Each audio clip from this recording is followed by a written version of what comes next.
working with the existing is the new reality. There is no such thing as a tabula rasa, a kind of a new piece of land. What we have is more worth than it looks like, and we have to operate with it. This has been always my belief. There is a huge need for housing, whether for students, whether for families. There is a need for everything. In Zurich, for a lot of students, it's really difficult to find somewhere to live with a rent that we can afford. Material is limited by nature, and we start to think about existing resources to be used for the next building. So that is also a very big kind of revolution. When we were going around on building sites to collect old windows out of buildings, everyone was extremely, "How, take it, it has no value." Today, when you pass along a building site, everyone says, no, wait, it has a value. We've been confronted with more and more refurbishment projects, renovation projects. So the existing is becoming a central aspect. So we just started to ask questions. Why do we have to demolish? Does it make sense? It's almost an ideological question that is at stake at the moment. So there's a substance, and what do we do with it? You start off essentially by adjusting things, changing things, adjusting them, repairing them. And for a very long time we considered that we could simply erase it, and the tabula rasa was sort of a legitimate hold onto what the city would become, but nowadays it's something that we have to re-question, which I find it absolutely legitimate. La Défense, at the moment, we have, let's say, more than 1 million of square meters completely empty, without users, without workers, without inhabitants. So it's a fantastic stock of square meters. We could use these offices, these empty offices, to create housing for people that will come. So let's really tackle the building through its structure and just as a structural frame. I think the norms, conventions, soft laws, basically, are what preventing us from actually thinking outside of the box in a certain way. It's deeply related with the context and the law. I mean, because in the French context, most of the time you keep because it won't be probably possible to generate more square meters.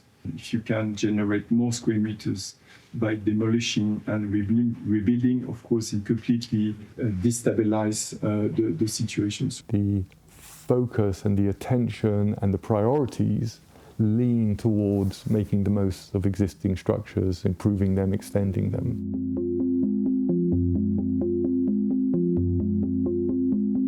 If you look at architecture, it's become an asset in a sense that it's an immobilization of capital. That's what it is. I mean, the end line of architecture, it is an immobilization of capital. So it's just a financial model, and then so there is no ambitious, it's just to follow the market. So form does not follow function, form follows actually the money, the economy. That's what it does.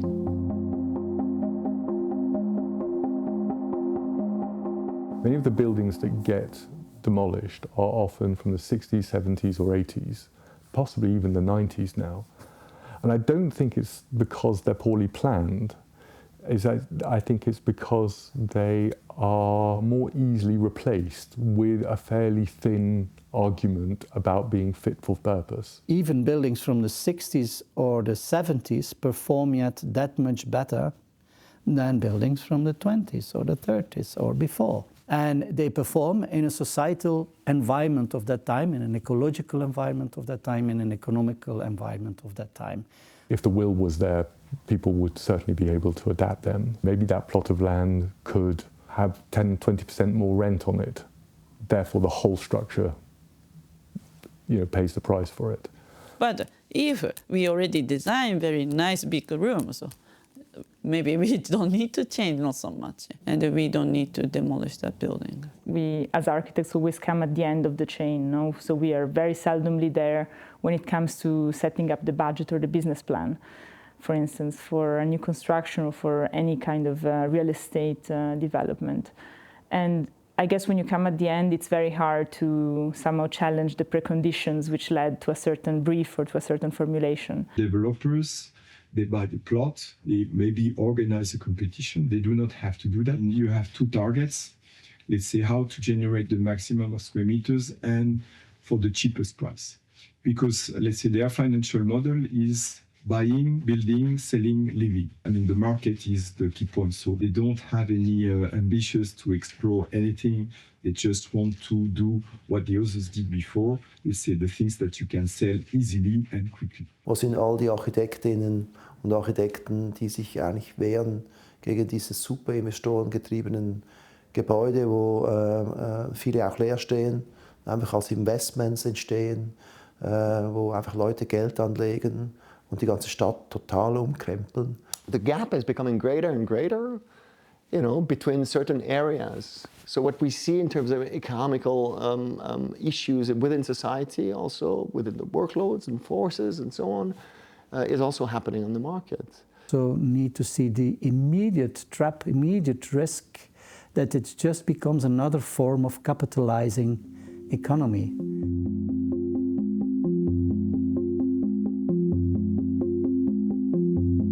The space that we occupy within the discourse has shrunk a great deal, and I think it's a proper problem. The door is probably not open at the moment, so probably we have to try to come in through the window, and if the window is not enough, maybe we will have to take the roof.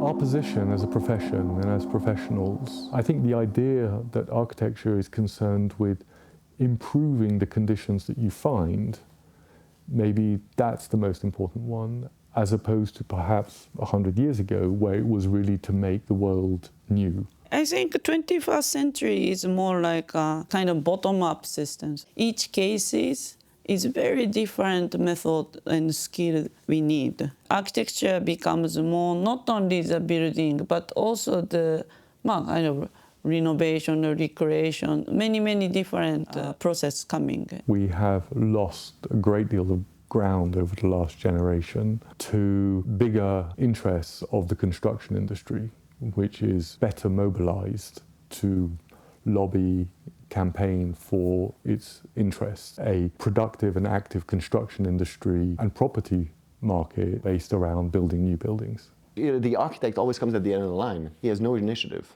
When there's a need, there's a finance, and then he comes at the end and says, what do you do with that? And you have to stick within the figures, right? Other technologies are going so much faster. That is another world which we have to then be engaged with in order to not lose more ground. So you can fit on one side perfectly within the norm and the expectations and completely be outside of the reality of the architecture. It's a cultural enterprise, and therefore I cannot be limited to data.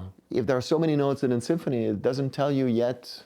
It might be right, it's long enough, but it doesn't tell you whether you're doing great music or not.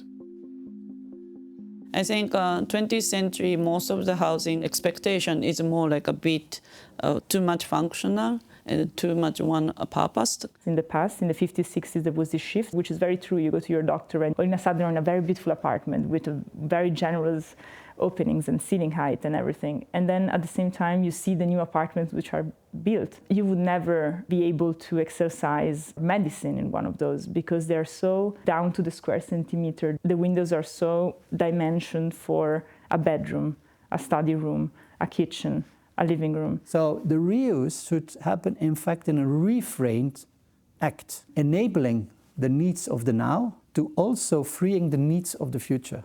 When you read the competition briefs or when you see what is being built today, there is really lack of imagination, I believe, into what life can be and what forms it can take. Politics emerges in the space between at least two people. And because we actually stand between the two people, we're designing boundaries. I really believe that when you do architecture, you are basically defining a sort of a policy. And if you draw a line on a piece of paper, it will become a political line in a certain way. Honestly, it's more than just architecture. I think it's how to redefine the general strategy about what should be our environment. What do we wish all together?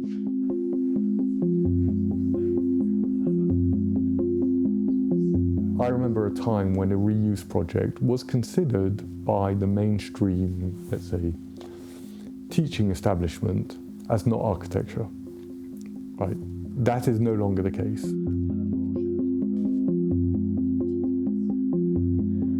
In the school, we can choose, let's say, the constraints we want to deal with.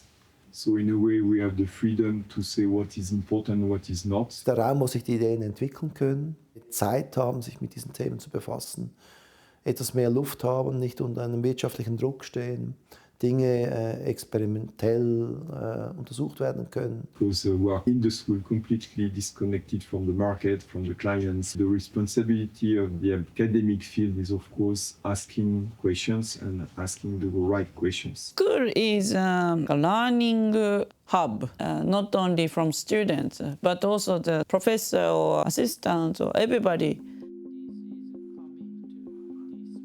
Schools of architecture, I think, have a huge role to play in all of this. Not least, for example, developing, updating curricula. The advantage of being in such a school as this is, of course, you've been brought yourself also with your practice in a reflecting modus. Working out our exercise, or let's say widening up the focuses of our exercise, questioning rather than answering, we might be able to contribute more than one could expect. There is a knowledge that we have to share and then that we have to teach. But I think maybe the most important thing is understand the world we live in and try to grasp this analytic approach, the way to act. I think students must know why this building or why this environment was built. That relationship is also how we can read the building and how we can use the buildings. Ich denke, es beginnt bei den Schulen. Man hört auch von Schulen, wo Studenten sich generell weigern, überhaupt noch einen Neubau zu machen. Da kommt ja eine starke neue Generation hoch, die sich ja dann auch verteilen wird, quasi in den Büros und dann auch in den Städten und überall, wo wir dann aktiv werden. I think it needs to develop more, so both in terms of attitude but also in terms of skills. It does need another kind of skill set, which is generally totally fascinating body of knowledge to emerge in, but it's not necessarily what is in all the textbooks. We study with students the act of intervention, the act of introducing, the act of interfering, to obtain still a 100% shift at all. They can also correct their profession. Somehow I trust them and I believe them to change.